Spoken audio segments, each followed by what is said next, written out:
Bienvenidos a Ciudades Atrapadas en el Tiempo.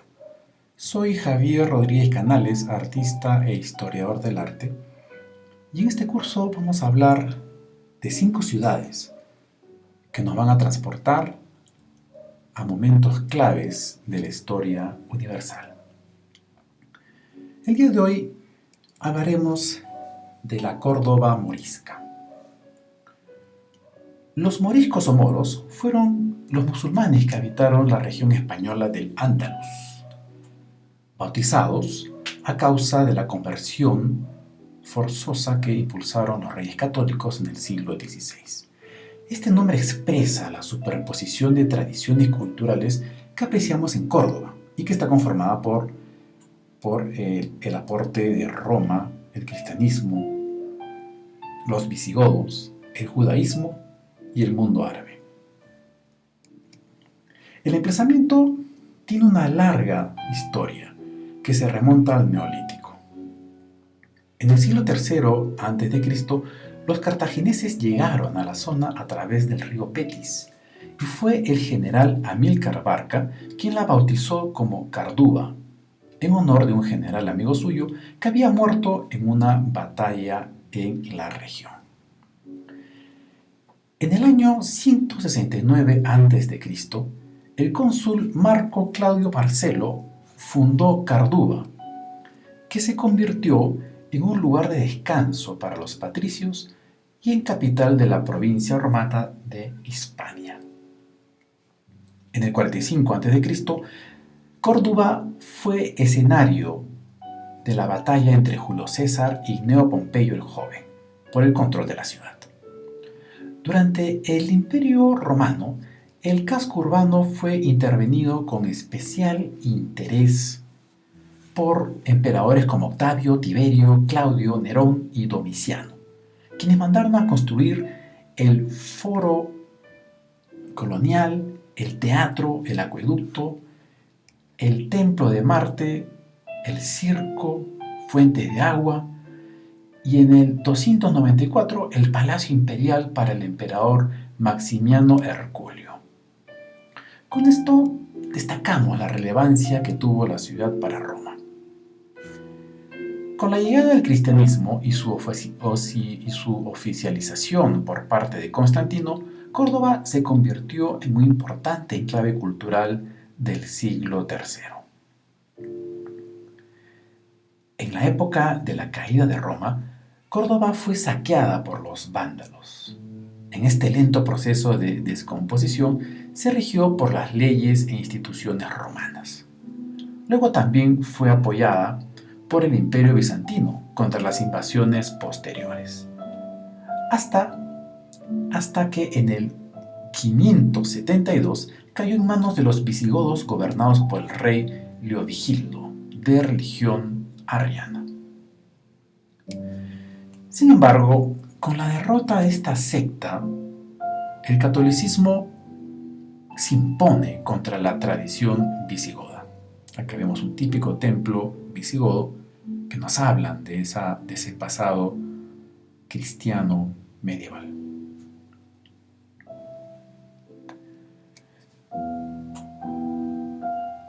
Con la llegada del Islam, el Andalus cambió su fisonomía cultural. El Islam surge en el 620 en Arabia, que en esa época fue una región de difícil geografía en la cual vivían pueblos nómades como los beduinos y que recibió influencias de las civilizaciones de Mesopotamia, Israel o los judíos y la civilización romana respectivamente. Este dato es importante para entender las manifestaciones del arte musulmán. En un primer momento, el imperio musulmán, que se había extendido rápidamente, fue gobernado por la dinastía Omeya, que descendía del tío abuelo de Mahoma. Y este dominio fue entre el 661 y el 750. Esta dinastía puso su capital en Damasco y tuvo una gran influencia del mundo greco-romano. Luego fue derrocada y vino la dinastía abásida, que era descendiente del tío de Mahoma llamado Abbas, y que gobernó entre el 750 y el 1258, teniendo como capital a la ciudad de Bagdad. Y por lo tanto, el arte que se generó aquí tuvo una fuerte influencia oriental, una fuerte influencia de Mesopotamia. Resulta que el último Omeya se exilia al Magreb y luego se asocia a los sirios para invadir España, conocida en ese momento como Al-Andalus. Se hizo nombrar emir el año 756 y de esta manera se estableció el califato de Córdoba, una tradición musulmana muy vinculada al mundo grecorromano. La Córdoba árabe fue una de las ciudades más grandes del mundo. En el año 1000 llegó a tener 400.000 habitantes. Si bien la civilización musulmana, o si bien el Islam era guerrero, ¿no? En un segundo momento recoge las tradiciones culturales, los estilos artísticos y todos los conocimientos. En ese sentido era una civilización ecléctica y no se hacía ningún problema en asumir los diversos conocimientos de la época, así como los estilos, como ya hemos mencionado.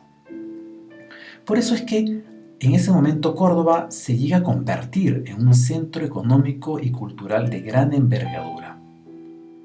Fue una ciudad que tuvo enormes obras de arquitectura e implementó la biblioteca más importante de su tiempo con cerca de 1 millón de volúmenes. Vemos que en esta larga historia de la España medieval, si bien hubo guerras de conquistas y reconquistas, también hubo una interrelación entre el mundo árabe y el mundo cristiano, en el cual se compartieron conocimientos y tradiciones culturales.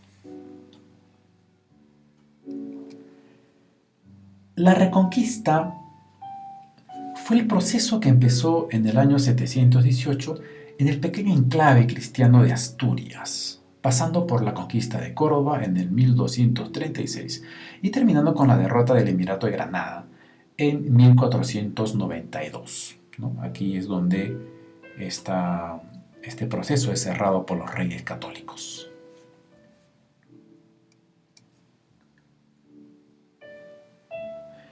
Esta larga reconquista, que duró más de 7 siglos y sucedió gracias a los reinos o a la unidad de los reinos de Portugal, Aragón, Castilla y León, le cambió nuevamente la fisonomía a toda España y a Córdoba.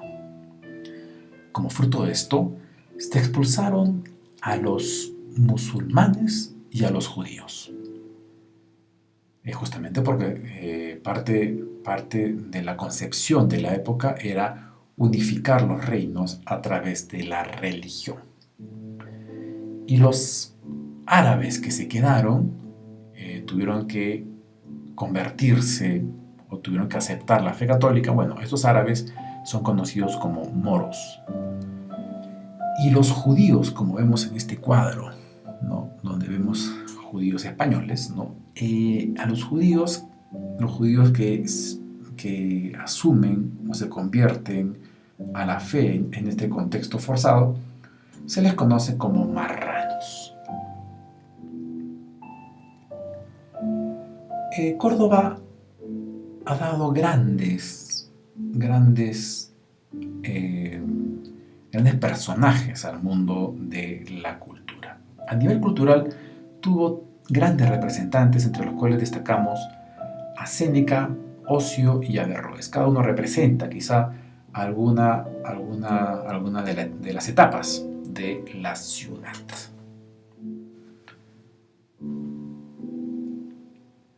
Séneca,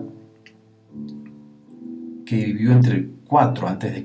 y el 64 después de Cristo, fue un filósofo estoico, político y orador romano que llegó a ser nombrado senador y cónsul.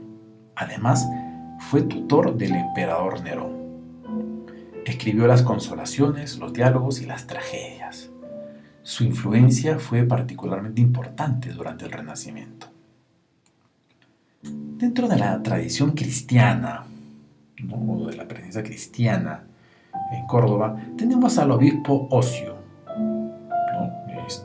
Del siglo III más o menos, siglo III o IV, que presidió el concilio de Nicea. En este concilio se condenó el arrianismo, que sostenía que Jesús fue creado por Dios, y hay que recordar que el arrianismo en ese momento dividió el mundo cristiano en dos, ¿no? Hay un santo que dijo, un personaje famoso que dijo, y un día la iglesia se despertó y se dio cuenta que era arriana. O sea, fue un movimiento en verdad muy importante para entender el cristianismo de la época. Bueno, este importante obispo llegó a ser consejero de Constantino, del emperador Constantino, para que se hagan una idea del peso que tenía. Otro autor importante fue Averroes, que vivió entre el año 1126 y 1198. Fue un filósofo, médico, astrónomo y escritor de origen árabe que elaboró una enciclopedia médica y los comentarios sobre Aristóteles. Por ello fue conocido como el Comentador. Gracias a este autor, la obra del filósofo griego fue revalorada en la Edad Media. Y además, su aporte o la revalorización de la obra de Aristóteles generó varios cuestionamientos al cristianismo y al islam, pero fue un aporte que generó tal discusión o tal aporte intelectual que terminó siendo al final un evidente enriquecimiento. El arte del Islam es de temática religiosa, ¿no? Y normalmente se va a encontrar en las mezquitas, ¿no? Y en los palacios y también en las fortalezas. Fue un arte religioso e iconoclasta, ¿no? Que al igual que el judaísmo y posteriormente que el protestantismo, no buscó representar a Dios ni a los hombres, al menos en un principio, ¿no? Después vemos que sí, algo de eso hace. Y tuvo una decoración, ¿no? O presentó una decoración en tres niveles o de tres modos. Una decoración vegetal, una decoración geométrica y una decoración epigráfica, esto es en base a la caligrafía. El arte islámico o el arte musulmán, como se le quiera llamar, logró obras de gran belleza y perfección matemática. Un elemento curioso del arte o de la arquitectura islámica es que los exteriores suelen ser relativamente austeros, mientras que el interior de las edificaciones son extremadamente lujosos. A continuación, entonces, vamos a comentar tres edificios o tres monumentos de Córdoba que nos permitirán un poco visualizar esta amalgama de culturas, ¿no? Donde vemos el elemento musulmán, el elemento judío y el elemento cristiano. La Mezquita de Córdoba. La Mezquita de Córdoba es un edificio que tiene los siguientes estilos. Tiene el aporte grecorromano, el islámico, el bizantino, el gótico y el renacentista y el barroco finalmente.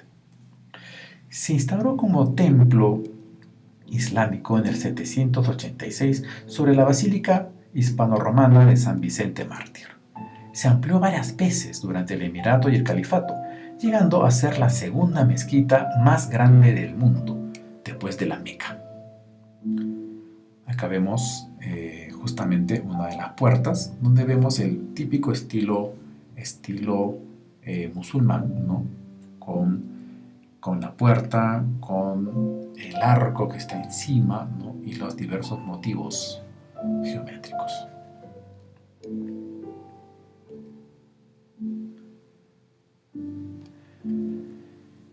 Cuando uno entra a la mezquita, por ejemplo, acá tenemos la puerta del perdón, ¿no? Una puerta, evidentemente, mixta, ¿no? Con diseño musulmán, con un arco, ¿no? Típico del diseño musulmán, pero en la parte de arriba van a ver motivos cristianos, ¿no? Imágenes cristianas. Cuando uno entra por este recinto, se va a encontrar con un hermoso jardín, en este caso conocido como el Patio de los Naranjos. Hay que recordar que la mezquita fue instaurada por Mahoma y tiene un inicio muy simple, ¿no? Mahoma hace un patio y en ese patio necesita un lugar techado para poder rezar, para poder orar. Por lo tanto, y en el patio era necesario poner una pileta para las purificaciones y las abluciones. Y así surgen los dos grandes espacios básicos de la mezquita, ¿no? El patio, ¿no? De las abluciones, ¿no? Y el interior donde se practica la oración, donde hay diversos elementos que ahora comentaremos. Bueno, vemos que en estos patios también vamos a encontrar, como ya hemos visto, piletas. El espacio de la oración, que es el interior de la mezquita, se llama Haram. Y en el caso de la mezquita de Córdoba, es un bosque de 856 columnas de mármol, jaspe y granito que sostienen 360 arcos de herradura. La mezquita además tiene un minarete, que es una torre donde suben los imanes o los sacerdotes a llamar a la oración, que se diferencia del templo católico, que tiene campanarios. Por eso que el minarete, ¿no?, después va a terminar siendo, ¿no?, la torre del campanario.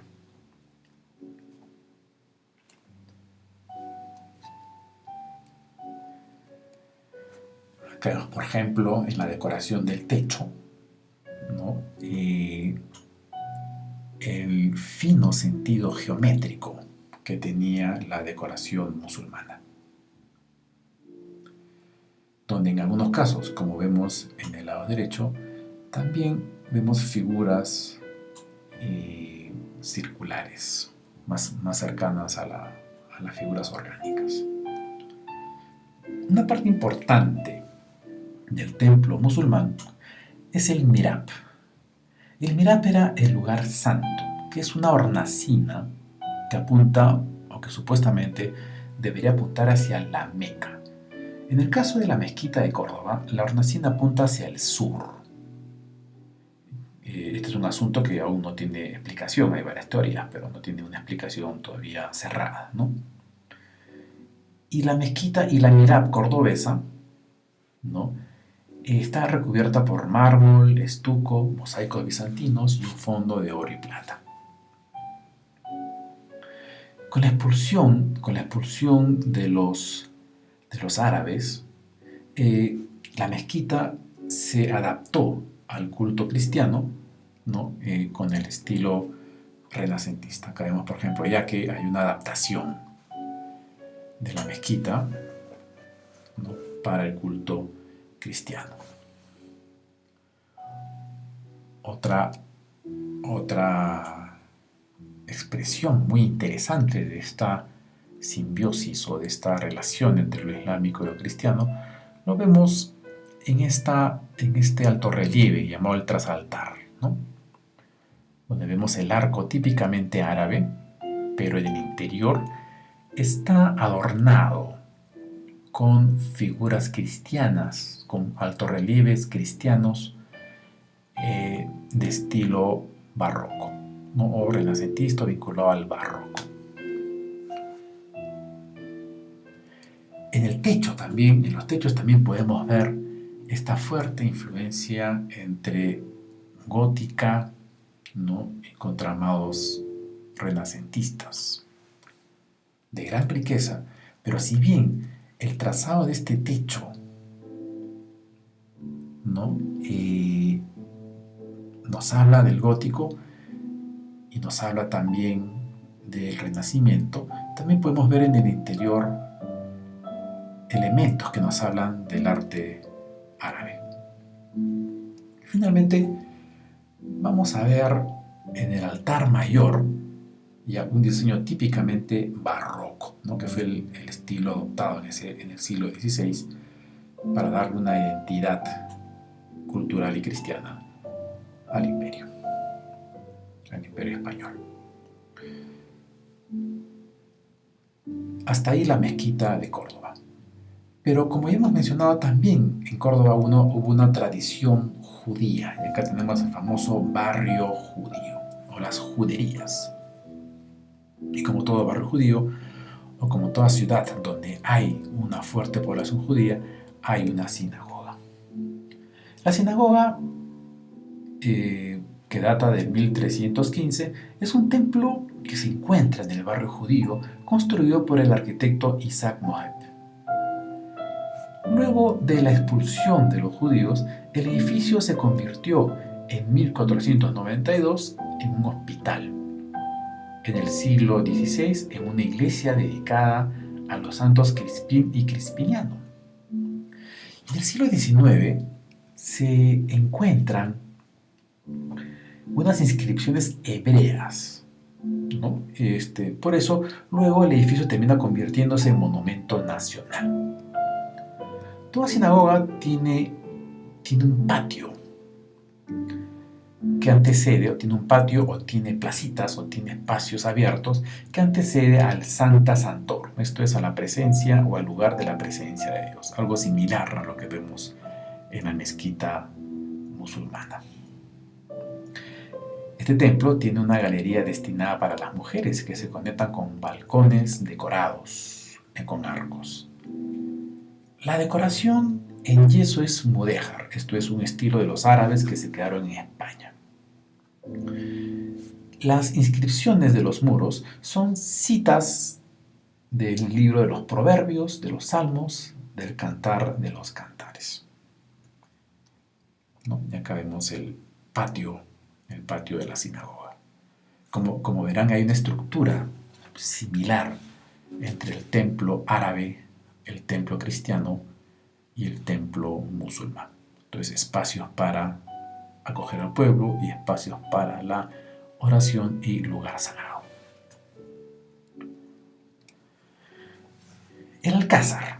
El Alcázar de los Reyes Cristianos data del 1328.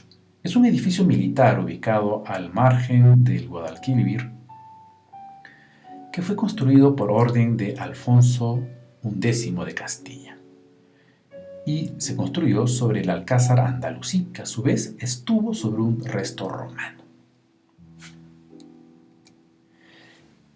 El espíritu, acá vemos un sepulcro romano que fue encontrado en el lugar. El espíritu del edificio es árabe, porque la estructura esencial respondió a la función de residencia del califa Abderramán II, quien además implementó jardines interiores maravillosos. O sea, el lugar está diseñado para ser un jardín y con bastante agua. Además, pensemos que la cultura árabe, la cultura musulmana, es una cultura que surge en una región desértica y que asociaban o tenían la imagen del paraíso como un jardín con mucha agua. Tras la conquista castellana, se le sumaron elementos cristianos, como la Torre de los Leones, la iglesia de San Agustín. Luego se convirtió en residencia real castellana y con el paso del tiempo, los últimos monarcas que la habitaron fueron los reyes católicos en el siglo XV, finales del XV, ¿no? Que usaron el edificio como cuartel general, desde la cual organizaron ya el proceso final de la reconquista española. Seguidamente los reyes cedieron el edificio a la iglesia, que lo usó como tribunal del Santo Oficio. En 1812 se convirtió en cárcel civil hasta que en 1931 se usó como cuartel militar y últimamente ya es un monumento histórico. De esta manera podemos ver que Córdoba expresa este espíritu español muy rico, donde han confluido tradiciones importantísimas como la judía, la cristiana y la musulmana. Y debido a esta riqueza es que la mezquita y la ciudad es uno de los lugares que recibe más turistas en el mundo. Hasta aquí la clase de hoy día, donde hemos hablado de la magia de la Córdoba morisca. Y los espero en la próxima reunión donde hablaremos de esa ciudad tan misteriosa y tan fascinante como Praga. Muchas gracias, les mando un fuerte abrazo y les deseo lo mejor.